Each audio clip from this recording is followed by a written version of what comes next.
yeah, a lot. But there's a reason for it. Everything's new, including my socks. They're amazing, aren't they? Anyway, a lot of this stuff is just like, I'm just going to talk about how I've improved in my drawing and stuff since I was really little. So let's start from like when I was like 7. Hello, my name is Kyra-Sky, and I'm going to be talking about my creative journey. My creative journey is my entire life, as I assume it is for a lot of people. So to start, I have I have this recollection of my mum telling me throughout the years, she still says it now, that I would fall asleep as a child. Maybe I was 3 or 4, and I would fall asleep with a pencil in my hands all the time, just falling asleep with pencils and paper. I was always drawing to the point where I would exhaust myself, and I don't really think that's changed. My mum and my nan have always supported my creative journey and always encouraged me to make, and I guess for that I am so deeply grateful, because they're an integral part of my creative practice now, but also of me. I mean, what can I say? If it wasn't for them, I wouldn't be making, so I also wouldn't be here, mum, so that's also useful. When I was in primary school, I was never encouraged to do something with my creativity. To be fair, I wasn't really encouraged at all. Whenever I was good at something, whether it be writing or drawing, I was told to sit down and do something else, or to be quiet. So I did those things, and I felt empty. I drew at home. I wrote at home.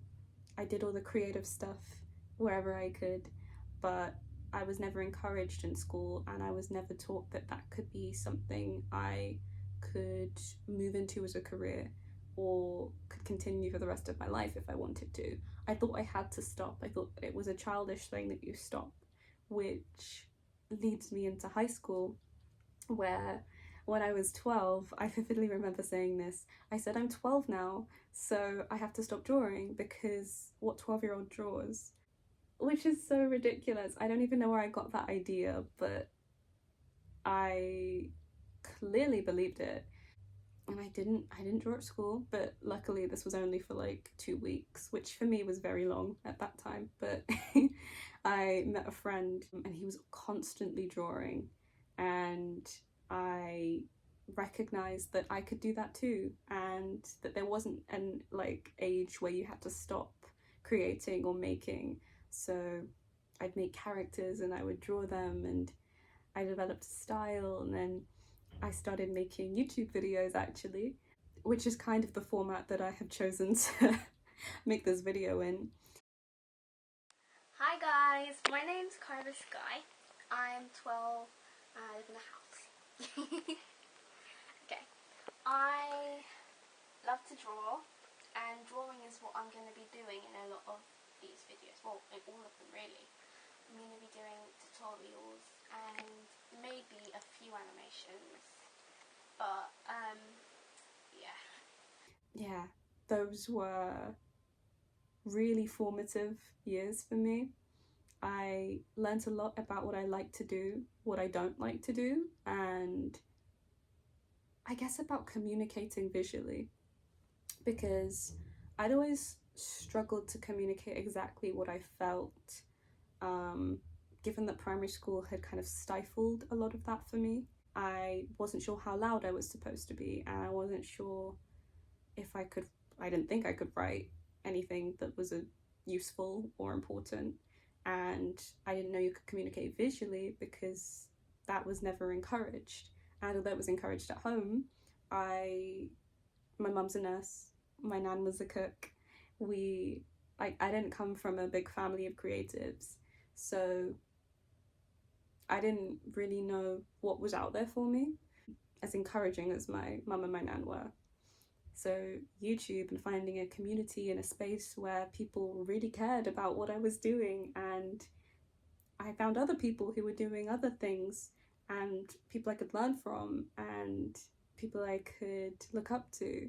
It felt like entering an entirely new universe where everything and everyone was tied to some aspect of creativity. And I guess now I see a creativity in everyone because it is, to me, fundamental. You find some really boring people in this world, but you have to be a little bit creative to survive and to exist in this world.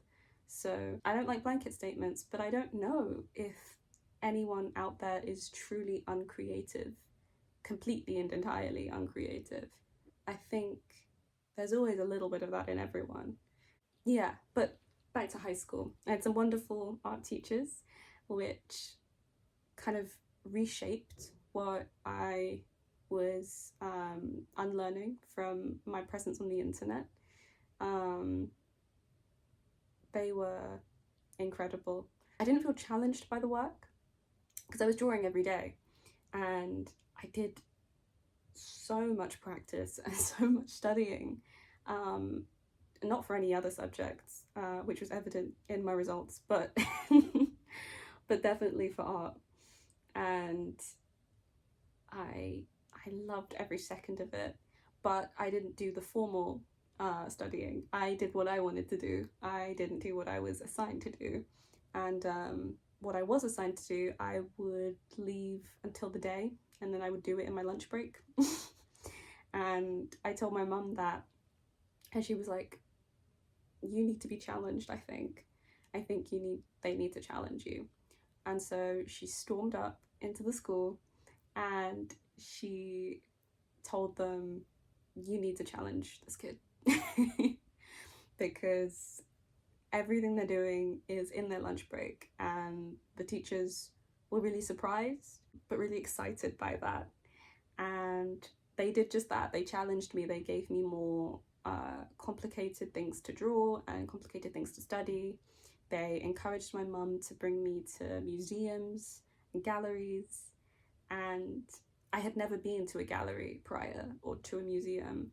Maybe a museum, maybe on a school trip, but never a gallery. And it changed my life. It really changed my life. I felt as if the sky and the ground had opened up and I had fallen into this world of nothing but art, nothing but the hyper-realistic rendered flesh of like classical masters and the abstract pulse of contemporary art. I was completely hooked. I didn't understand half of it, but I knew I loved it and I knew I wanted to understand it. I understood it through feeling, but I didn't understand it theoretically. And so I made it my mission to do that. I said to myself, I'm going to study art history and I'm going to study fine art. And I later did that for my bachelor's, which was really fun. It was a bit of a roller coaster, actually.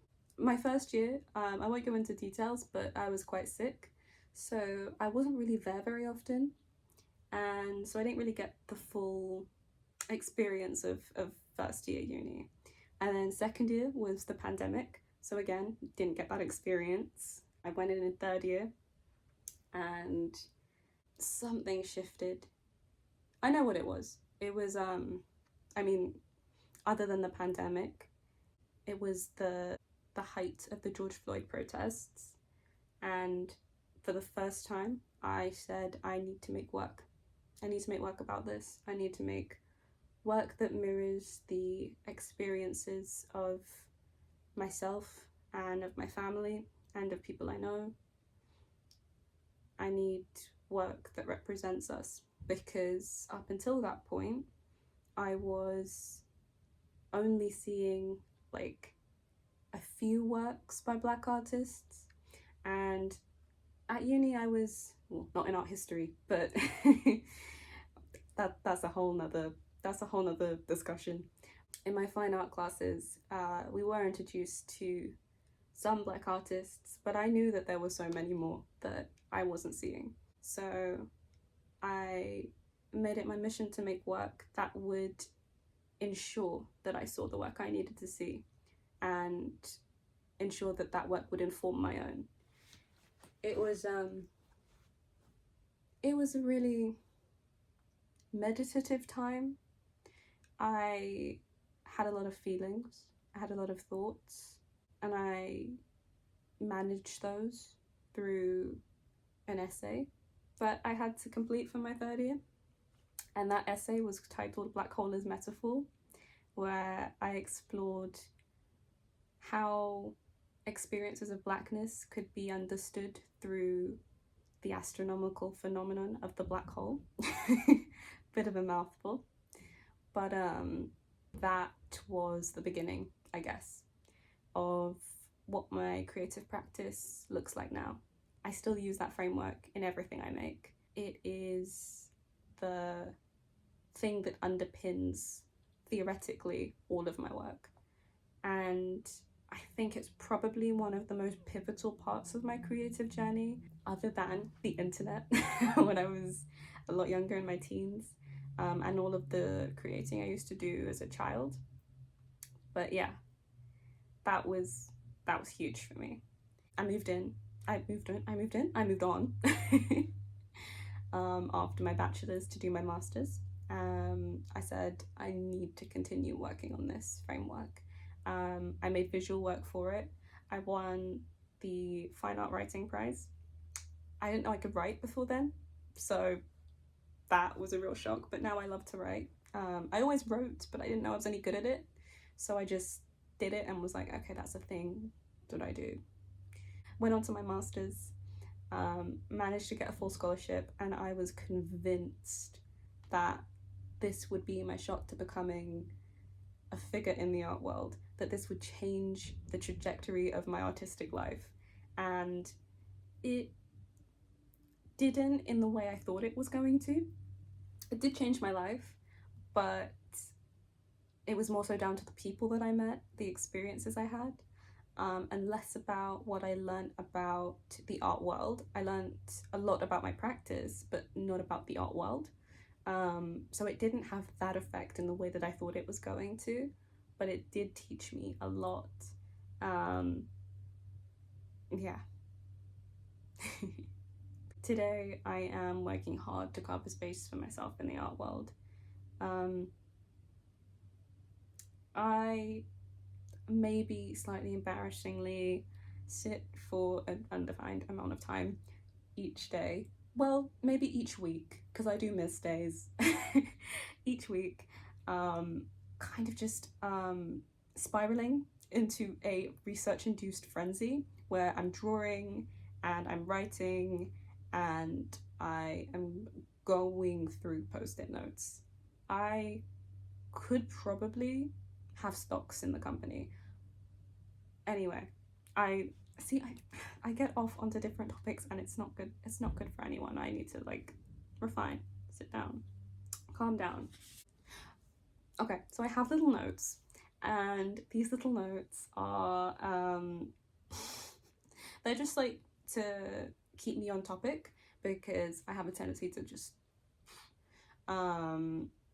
so I have little notes, and I at some point forgot I was writing short notes, and I had a real moment where I was describing me and my post-it notes, and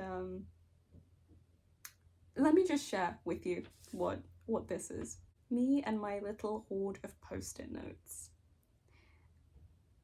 I wake up in the middle of the night, dramatically might I add, like Dracula rising from his coffin, bolt upright a solid 90 degrees with no room for error. I grab a post-it and a pen. Write in a size fit for ants all of the ideas that have just flooded my subconscious. I struggle to decipher them in the morning, and then maybe create a drawing or two based on the words or feelings I can make out from the note. What is that? How was I so passionate about the post-it notes? I mean, I know I'm passionate. Ooh, sorry, touch the mic. I know I'm passionate. I'm passionate about the post-it notes. Truly, they they have a special place in my heart. But did I need to write that? It's not even good. So anyway, I'll end it here because I will just ramble on. But I would like to thank you from all of the little Kyras that got me up to this point and me now, for your time and for listening to my creative journey. Bye!